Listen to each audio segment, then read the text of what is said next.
I'm back. Pretty upset after last night's loss to the Tampa Bay Lightning from the Penguins. So I decided to do something fun. I'm going to fly my copter, my drone. And I have the X8W SEMA 4-channel, 4-blade copter or drone. This is the camera. I haven't really used the camera very much yet on it, so but today is more about learning how to fly it. I'm going to do it in my house, so as you can see I kind of cleared up a little bit of space. Mostly what I'm going to do is I'm going to be using the controller to kind of align it, see how it flies, see how it hovers. As you can see, I don't have a lot of space in here, so I'm not going to be doing a lot of too far off the ground stuff. So anyways, from my understanding is that these buttons, or these switches here, you can adjust them depending on how your drone flies. Obviously this is up and down, this is turn left, turn right, this is backwards and forwards, and then this is strafe left or strafe right. So the adjusting switches affect all of that. So for example, let's say I start to take off and my copter is moving forward, then I will adjust this. I'll adjust this one down a couple until it just stays into one location as best as it can. I'm not expecting perfect flight. This does not have GPS on it, so it doesn't locate itself and stay in one area. So I'm gonna expect a little bit of movement in one direction or the other the longer I fly it. I'm okay with that as long as it's not completely obtrusive and affects the flying too much, and then later in hand will affect whatever video or camera I take. Speaking of that, I am going to hook up the camera again, just to show you guys how to do that, and then I'm going to maybe try to take a photo or something like that. But really today is going to be learning how to fly it, learning how to control it, and then from the ground, landing it on here, working on my landing. Okay, so let me just grab my phone real quick. Set you right there.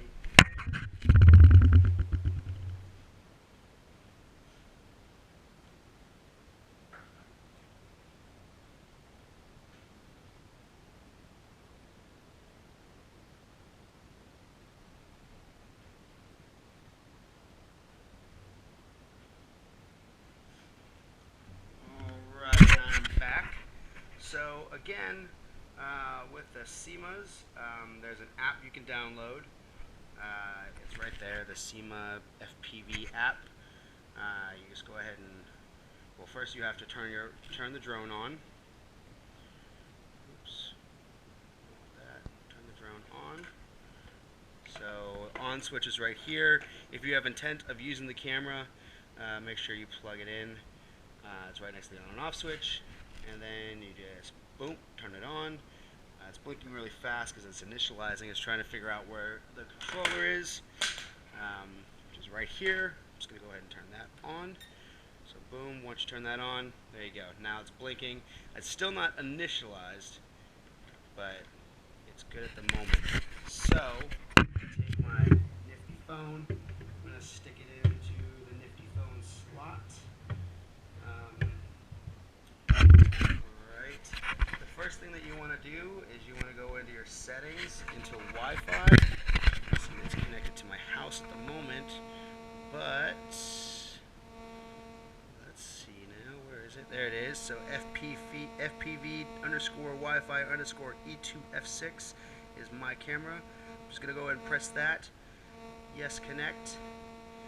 Obtaining and obtaining. Come on. Go ahead and connect. There we go. And it's connected. Alright, so once you do that, you can just go into your SEMA app. For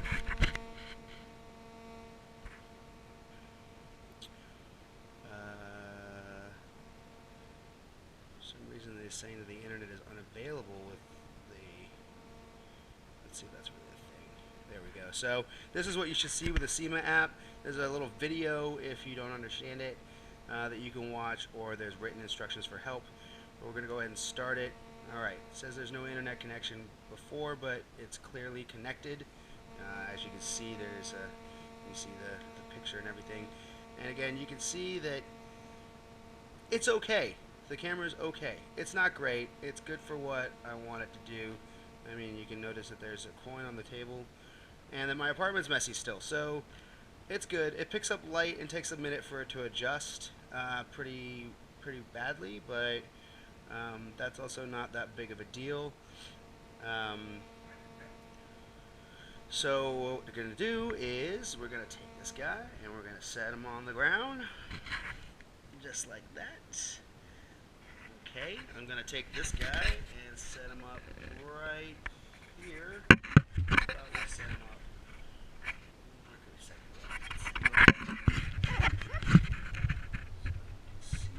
Now, you know what? I'm going to set you up right here. I'm trying to figure out the best location to set you up so that you can see the flight fully. See whatever adjustments I make. My iron board is going to work. There's downward angle. Alright. So again, to initialize the copter, to make it fly, you just press the up and down. Up once, you hear beep. Down once, you hear beep, and we are all set to go. So, I'm just going to take off here and see how she does. Hopefully she takes off straight up and down. Alright, she does not.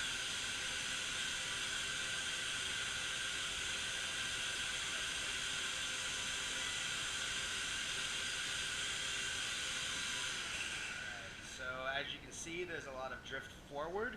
So when I take off, so I'm going to press this one right here, this trim button. I'm going to press it down a couple of times. Let's see if that helps. There we go, that's a little bit better. I like that. That's good. So the hover's good. So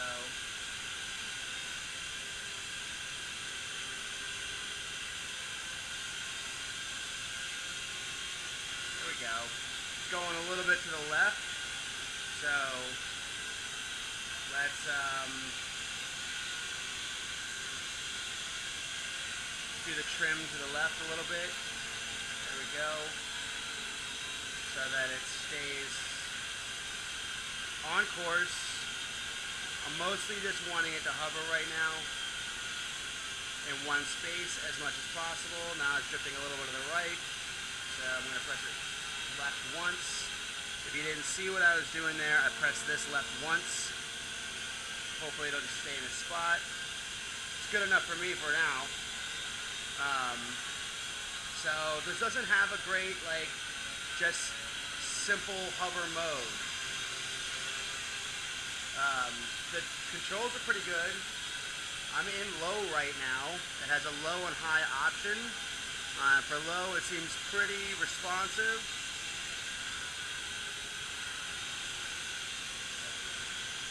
And unfortunately, because there's no GPS on it,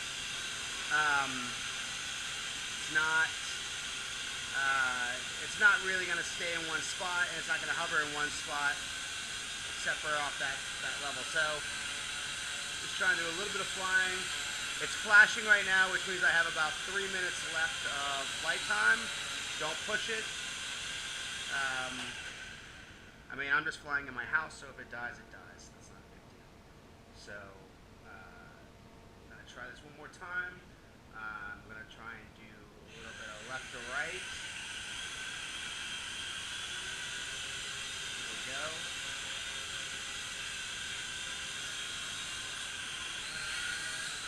So it loses altitude when it turns left and right. That might just be me. Oh. And obviously I'm not very good with it facing toward me.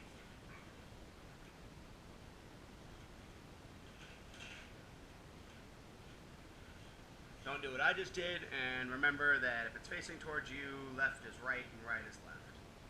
There we go.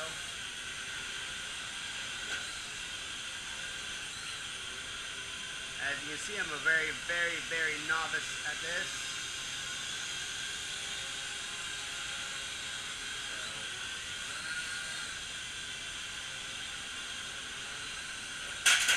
There we go. All right.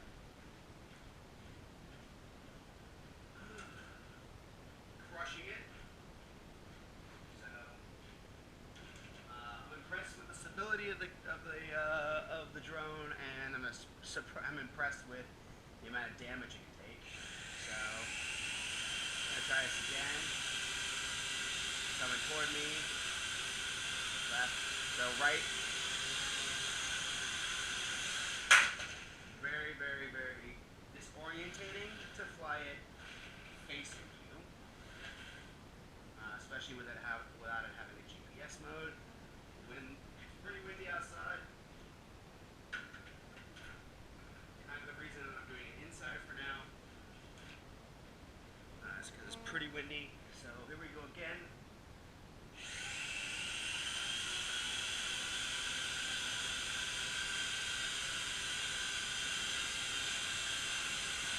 So yeah, I want to keep it where I'm at.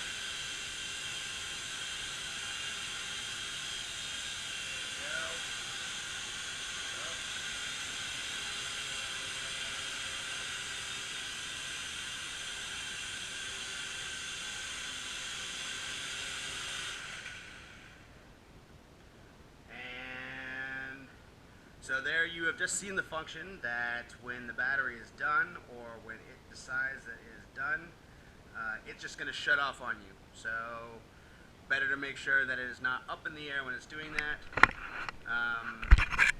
So that was my first test flight. I think it went all right. A couple of crashes. Still got a lot to work on, but not too bad all in all. So I'm going to charge this up, and maybe we'll see you again in 3 hours, because that's how long the battery takes to charge. So again, if you buy one of these, I suggest buying extra batteries, which I have done. I'm just waiting for them to come in the mail. Thanks a lot, guys, and the SEMA thanks you, and we'll see you next time. Happy flying.